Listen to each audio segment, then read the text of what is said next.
Welcome to the latest episode of Five on the Floor on the Five Reasons Sports Network. Thanks for joining us on your favorite podcast app. On Apple, recommend Apple Podcasts. On Android, Spotify, or the Five Reasons YouTube channel. Also, check out Off the Floor. That's our Discord server, $2.99 per month.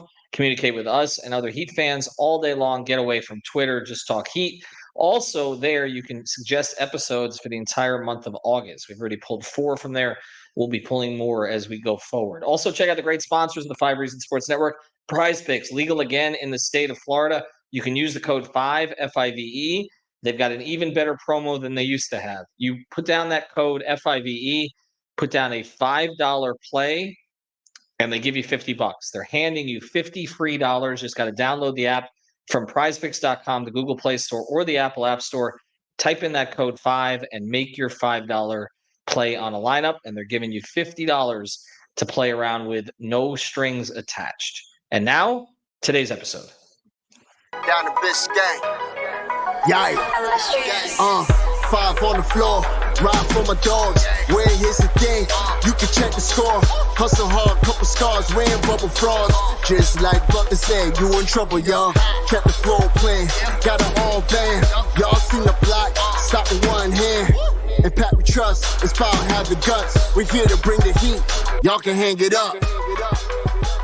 Welcome to Five on the Floor, a daily insider show on the Miami Heat and the NBA, featuring Ethan Skolnick, Greg Sylvander, and Alex Toledo, plus others from the Five Reasons Sports Network. Welcome back to Five on the Floor. Here's today's floor plan. I'm Ethan Skolnick. You can follow me at Ethan J. Skolnick on the Five Reasons Sports. I got Brady Hawk. You can follow him at Brady Hawk 305. Check out the episode that I did with Alex and Sean yesterday after Team USA completes a double-digit comeback in the fourth quarter, pulls away from Serbia at the end, advances to the final behind LeBron, Curry, Durant, and I hate to admit it, Embiid all played a role in that win. Now they play France coming up on Saturday. We'll have full coverage for you. We'll watch the stream with you on playback. I believe it starts at 3 o'clock Eastern. So playback.tv/5RSN. But we gave us a couple of ideas off of the game yesterday. And I just want to ask this flat out to you, Brady, and then we'll kind of work back from this. Who is the most influential player of this era?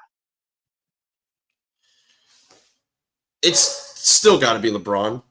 I mean, he's the one who's changed the game most in terms of all the things that we already know, where he comes in and kind of has this mindset that he was supposed to be like the best player coming in as a rookie. And then 20 years later, he's still playing in these Olympics. There was a picture going around actually of the 2008 USA team where it's like him, Kobe, and Wade, and then showing the KD, Curry, LeBron one. And the fact that he's in both big threes of these USA teams, like in that much of a gap, is just insane. So it's like he's definitely got to be one. But I mean, that's why this is so incredible, because it's him and it's Steph going kind of band for band in the fourth quarter.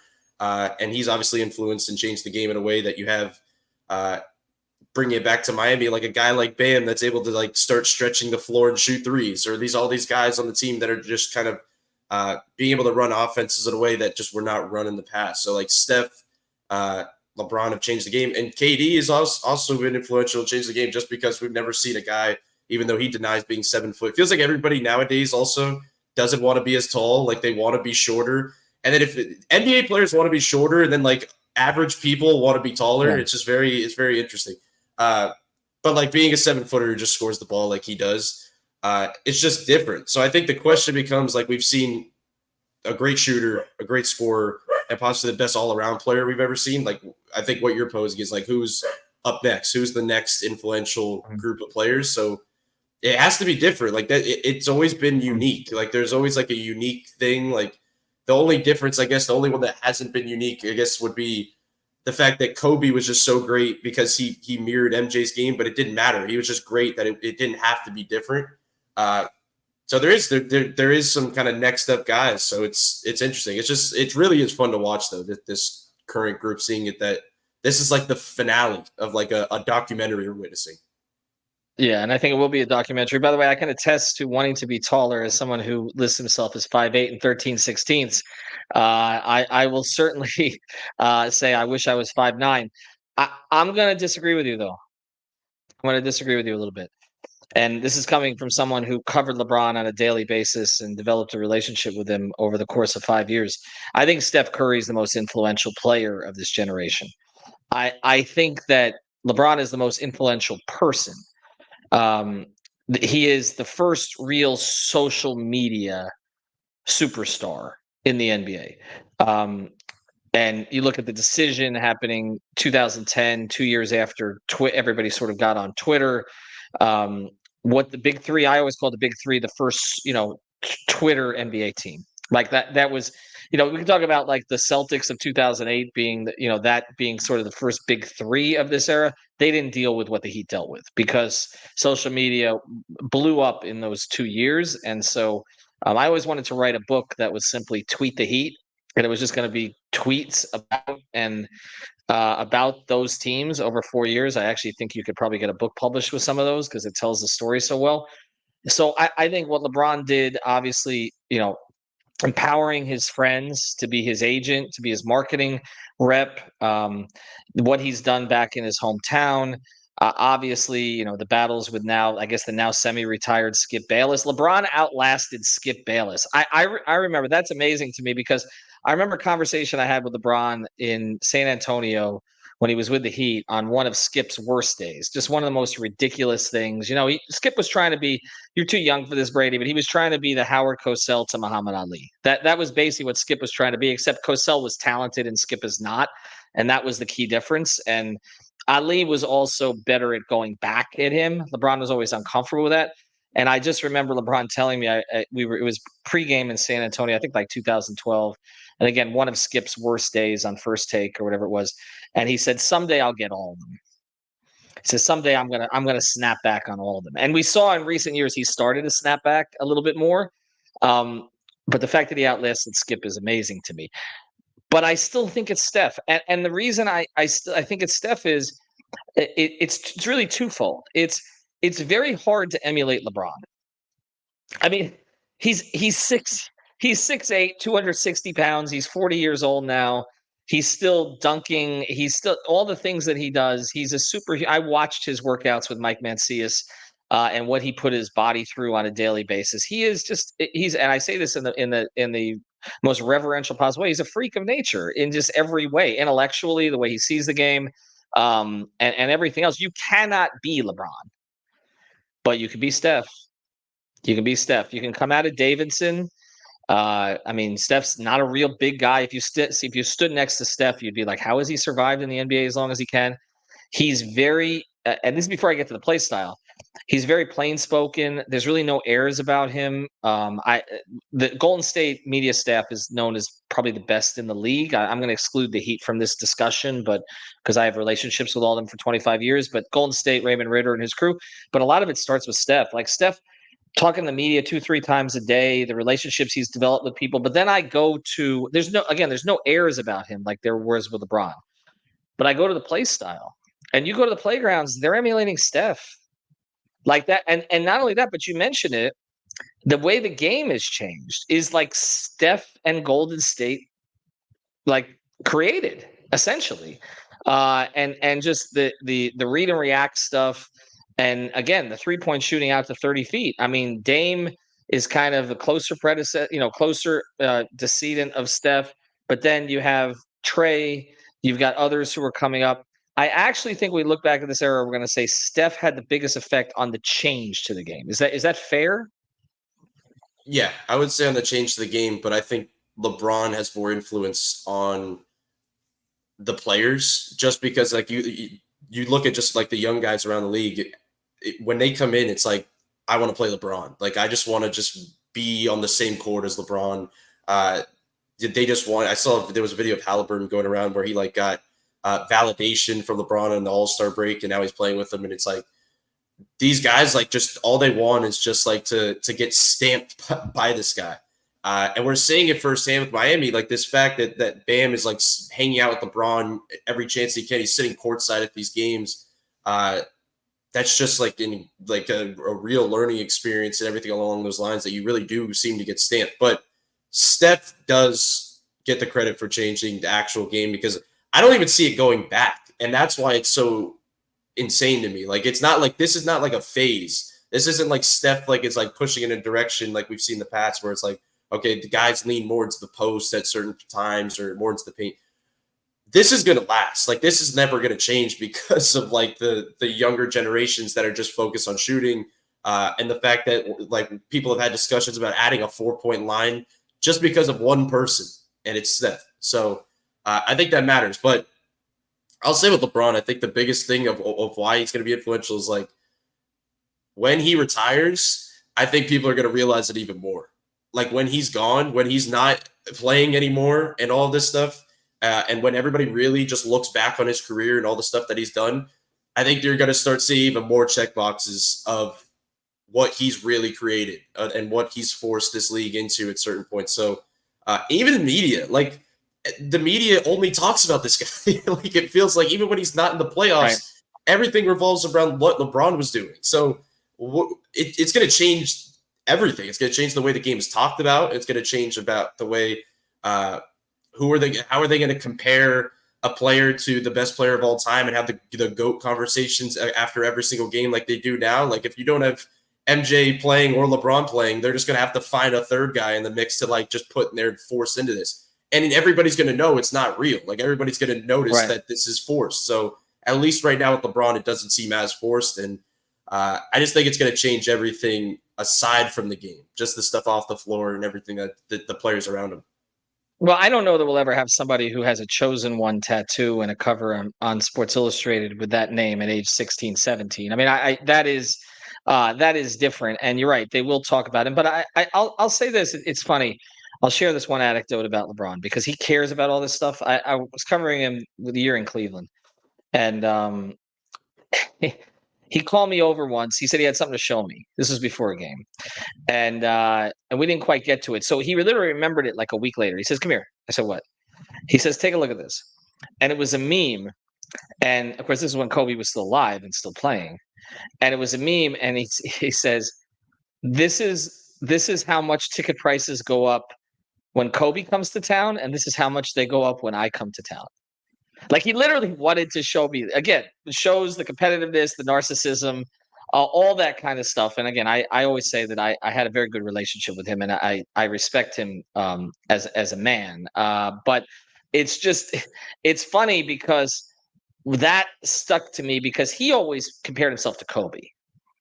Like that's why, when it's prior to Kobe's passing, but especially after Kobe's passing, I think LeBron, I think obviously, internalized that in different ways than everybody else did, because there's only certain people who can understand what Kobe had gone through as sort of the face of the sport for a period of time, etc. And they developed this in tremendous respect. Of course, the Redeem Team and other things along those lines. But there was the Kobe bridge between Michael. There was kind of the Kobe Shaq bridge. Okay. But again, you couldn't be Shaq. Right? Like we talk about somebody you can't be, like that is the one guy all time. You cannot be Shaq. Young kids cannot grow up to be Shaq. But there was the Kobe Shaq bridge kind of. I would throw Duncan in there too, but nobody really related to Duncan, even though he was arguably like the Bill Russell of his era, between MJ and LeBron. But you raise a good point. We'll get to it on the other side of the break. Like who's next? Like who are they going to obsess over to this degree? And LeBron, because of his ego, because there was some narcissism, he was such an easy target, but an easy topic for everybody. And then he also did the thing that you're not supposed to do, which is go to a place like Miami, because we're not supposed to have a basketball team because we have too many other good things here. And so that set off this other chain reaction with it. But I think just with the game, I think it's Curry. I think what's interesting, though, is the way that Ant worships Durant caught my eye a little bit, because I do think there's a generation of quote unquote hoopers, okay, who just admire KD most because his game is so pure. You know what I mean? And also he was literally going at it with fans from his real account, not his burner account, at 5 a.m. from France. Like there's a realness to him, like it or not, that I think a lot of the younger players relate to. So he's the other one.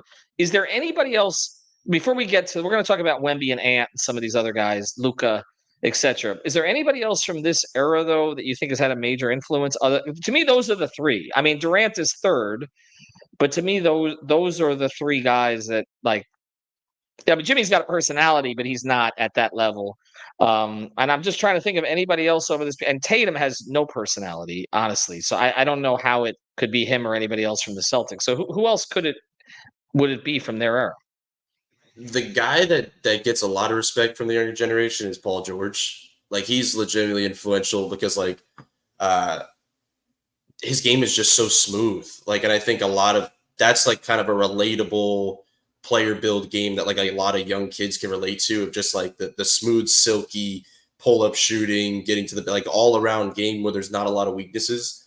Uh, so that one stands out. Even Carmelo's son was like always talks about how that's his favorite player, and Carmelo's kind of looking around. But I think Paul George is definitely up there. I mean, from this generation, you raise a good point though, because like I feel like it is harder to be like super influential when you're a big, just because they're like it's a limited group. Like guys like Jokic or Embiid or any of these bigger guys or Giannis, like I think they're bigger guys. I think that the centers and everything are respected, but I don't think it's like influencing and changing the game in a way, if that makes sense. Like I think that does. It's more of a wings guards thing where you kind of see those are the guys that are kind of pushing the needle a little more. So, yeah, that would be. I mean, that it really is those main three, but I think Paul George just for some reason just is kind of. I mean, Kyrie I think is a decent one just because he has the uniqueness. Like I said before, like there's a unique thing being the guy that is possibly the greatest handles of all time. I think he just. I think it's also he's a good name because I think he's also there's a little counterculture element to him off the court too that I think kids relate to, the sort of not respecting authority necessarily. In addition to having arguably the best handles in the game and some of the best we've ever seen. You know who I think would have been in this conversation if he didn't get hurt because it was happening? Derrick Rose. I think, and there's a guy I want to talk about after the break, who's most reminiscent of him as play style. And I think you can probably figure out who this is. He was hurt last year, but D Rose was getting there before he got hurt, like that, and especially big market, and the way that he played, he was just relentless. So I think that's one of the things that that's one of the guys that was there. All right, after the break, we will get into who's next. All right, but first, want to tell you about a great sponsor, the 5 Reasons Sports Network, and get in here now. Got a Team USA competition, but you only got about, well, I don't know when you're listening to this, but about 24 hours from when we're recording it. But you know what? We're going to pin this at the top of the 5 Reasons Twitter page. Okay, so typically we tell you betteredge.com/5reasons or betteredge.com. Use the code 5RSN. That's number 5RSN. Get $20 to play at the premier sports betting marketplace, the one with no VIG, unlike the other one in South Florida. But we also run these contests. We got a Team USA single game USA France contest. Both Brady and I are going to be in there. So beat us and you can win a t-shirt. So we still got a bunch of shirts on our website. You can pick the one that you want. We'll get it out to you within a week. We promise. betteredge.com/5reasons. Again, the social betting marketplace. But go to the top of the 5 Reasons Twitter page. I'm going to pin it up there. All you got to do is answer 10 questions about this. It takes like 2 minutes about the USA France game, and the one who accumulates the most points overall with those 10 questions. We do have a formula. We can break ties. So we will give you a free t-shirt of your choice. betteredge.com.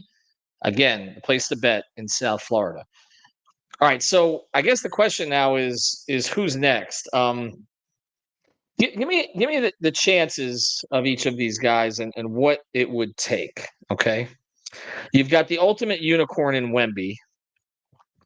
Not just this ridiculous like I said, the unicorn does the crazy. I mean, we're going to see him in the final here. Okay, so that's one of the reasons to talk about here. Seems to have the players' respect already, which is hard to do.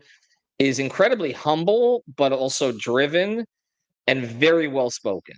Like in 2 languages. Like he is going to present very well publicly. That matters as far as the next guy. Okay, but again, it's hard to grow up to be Wemby. The other one, the most relatable guy right now, it seems like, is Anthony Edwards. Struggled in the semifinal game. The players seem to love him, honestly. I mean, he's been following Durant around like a puppy dog. I mean, and you see the way Jokic reacted to him yesterday. Jokic doesn't react that way to anybody except a horse. I mean, I like seriously, like he was like this backslapping him and all the rest of this, joking around with him. Like there seems to be real respect with him. I guess just the fact that Ant is who he is. He tells it how it is. And I think that even though he's made some mistakes, okay, he has made some mistakes with some things he's done publicly. He's going to make those going forward as well. But it does seem like there's a relatability to him. There's John Morant, speaking of mistakes, but his game is flashy.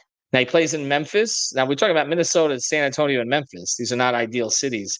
But then again, Durant came out of OKC and LeBron came out of Cleveland. Okay, so it can be done. And Ja's going to be back this year, and I think that team's a dark horse in the West. Like they're going to rise back up the standings very quickly. And again, there's the personality off the floor for better or worse. But on the floor, he's electric. There's Luka, who is the best offensive player in the game right now, most probably. Complains to the refs a lot. That rubs people the wrong way. Didn't really distinguish himself in his first finals appearance in a major way. There's Tatum, who again, I just don't get it. I'm just going to keep saying that. Am I missing anybody? I guess you could throw Giannis in there. I mean, yeah, he's kind of caught it. He's kind of caught in between, right? Like I feel like he won the title in 2000. Is 2021? He won the title. Yeah, 2021. I mean, I think I like Giannis personally. Like I always say this.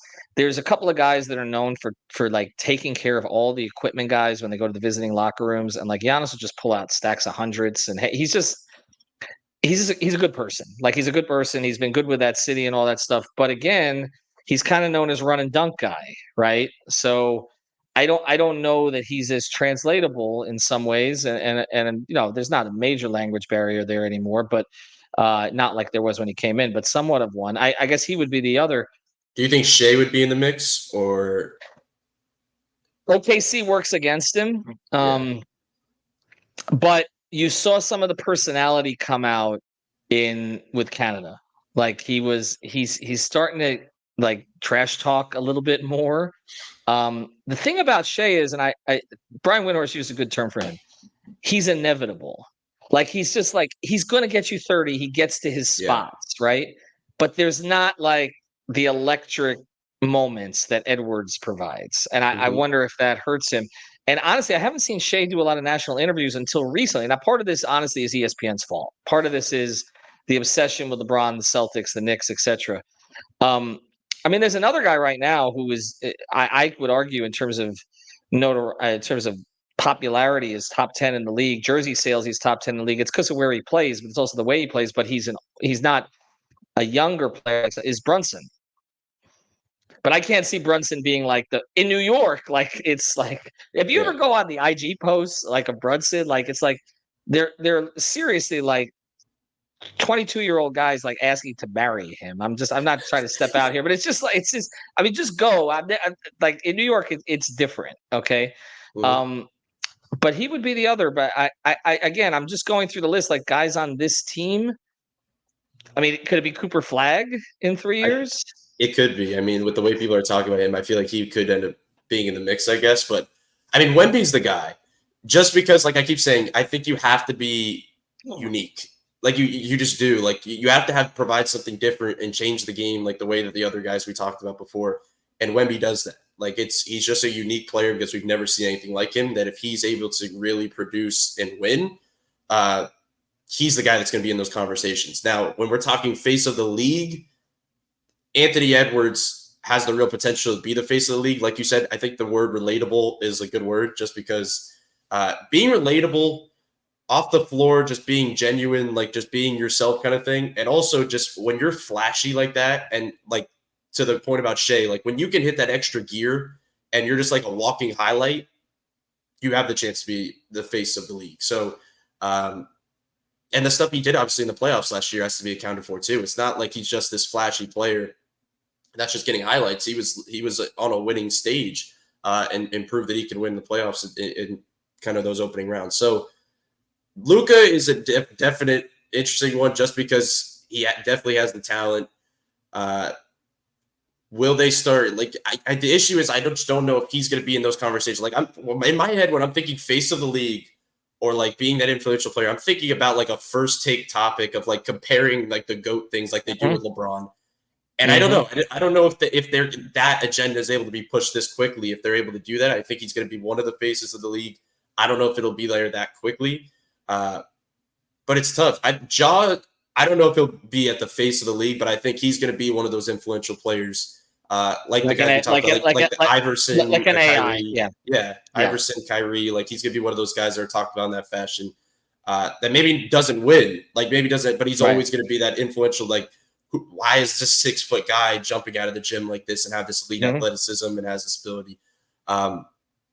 So yeah, but Cooper Flag is a definite, like this draft class that we just went past. I don't see any face of the league. There's not a face. I mean, hey, Kel'el Ware. Maybe Kel'el Ware becomes the face of the league. He's got as good a chance as either of the SARs, I'll tell you that. For what we saw. But it's funny you mentioned Iverson, and I think this is a good place to pivot here because I would make the argument that in MJ's era, and again, Iverson was back end, right? Like, but I mean, because way back end, okay. But I would argue, and didn't even make it to the finals until I guess that was MJ was in Washington that year. But I would argue that Iverson was the second most influential player of that era, behind Michael. I think he's more influential than all the greats that he went. Again, Magic was towards the end. I mean, Michael faced him, but that was not the same Magic at that point. And Magic and Bird were the most influential of their era.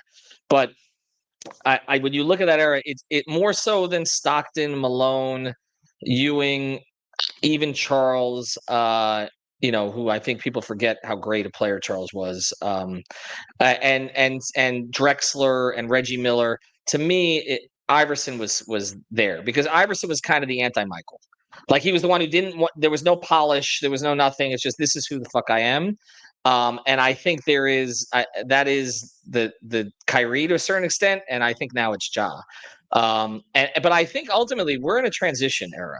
I think we're in a transition era where the first take can still talk about LeBron, Durant, and Curry, because because they don't really want to talk about Jokic, who is really the best player right now. As we saw, if he just made some shots for Serbia, they probably win that game. But we saw everything else that he does. But we're in transition, and I think Jokic and Giannis, Embiid, again, I think they're not there at that level, and they're not going to be for the general public. So I think we are in a transition where essentially LeBron, Curry, and Durant are holding it down from a public face of the league thing until a Wemby is in the playoffs. Okay. Or an Ant goes an extra round or something along those lines. I mean, Luka's gotten to the finals, but I don't think we're there yet. I think there is an opportunity for a lot of these guys. I just don't think it's going to be Luka because honestly, I don't think he's likable enough on the court. That's what I come to. Like, I don't. Right? I mean, he's always whining. He's always. I feel like more of that's come out over the past year where he doesn't have quite the same pull on, and that matters. I think. I do think it. I do think it matters a little bit. Yeah, there's definitely. I mean, there's the awe of Wemby with the players, and there's the likability with Edwards. That definitely gives them the edge. But I mean, when you're talking about like the transition period, the one thing that stands out, I mean, when you're comparing like the other players in the first half of this episode, is that like it feels like we're entering like the parity era. Like that's what this feels like. Like there's not going to be like the overarching dominant face. That maybe it could be Wemby. I mean, maybe Edwards emerges and he becomes that. But I think there is a factor of like, it's not going to be the LeBron versus Steph for that many years in a row era. Like it feels like it's going to just be anybody can kind of go get it at any given year if you make the right move, kind of like Boston just did. Like if you go all in and push your chips, you can kind of get to that next year. Don't tell Heat fans that. I know we're getting back to our July episodes right here. But it does feel like that. That's what it feels like this era is going to be because I think you can go down the line and pick many faces. I don't think there's going to be one face. I think they're going to have to, I mean, media is going to have to transition to not pushing one guy. Like it has to be like a league bound. They can't do it. It's going to be tough. Like they're going to force somebody into this light that isn't built for this light. Like that is not it. That fans are not as global. And look at the guys we're talking about again: San Antonio, OKC, Minnesota. right? Like these are not Mhm. the markets that like Stephen A wants to travel to. Like that's problematic. I mean, it's basically going to be, and this is kind of gross, and we'll close here, but it's basically going to be, 24/7 of is Ant going to leave the Wolves after he's done with his contract, and will That's the what it'll Lakers be. get him, or will the Heat get him? Right? That's what it's going to be, and Who will Wemby that's team up with? Like, right, and that stuff sucks, and that's the worst part of covering the league right now. It is literally the worst part. Like I'm fine with transactions, but this speculation, what's going to happen 2 years from now? I mean, I just watch. Like that's the thing. And again, thanks to our sponsors, Prize Picks, Better Edge. Use code 5FIV at Prize Picks and 5RSN at Better Edge. Like that was a great basketball game yesterday, right? But there are certain people in the media who are, and I guess we just kind of did this because we're saying who's the most influential of the era, so we just did a little bit. But I'm just saying, like, there's certain media members that can't even enjoy the game. Like they are just, it's just all, is LeBron a failure? Is Tatum never going to play? It's like this is the whole prism which they watch, and I think that if you look through Katie's tweets yesterday, and he was harsh, but like that's kind of what he's saying. Like nobody can just enjoy ball anymore. I mean, I think that's part of it. Again, we play into it a little bit. We do a lot of transaction talk, but we try to also actually break down and enjoy the game, which I think the locals do it well. I don't think the nationals do it well at this stage, and that's basically it. I mean, it's going to be all about what team is LeBron going to own. Which, by the way, I think that'll be Seattle, but we'll talk about that some or Vegas. But we'll talk about that some other time. All right, thanks to Brady. I'll be back with more episodes. Greg will be back from a mini vacation. He'll be back to well, not me. He's working, but we've given him some time off. He'll be back to recap Team USA and be on playback with us on Saturday. Have a good one.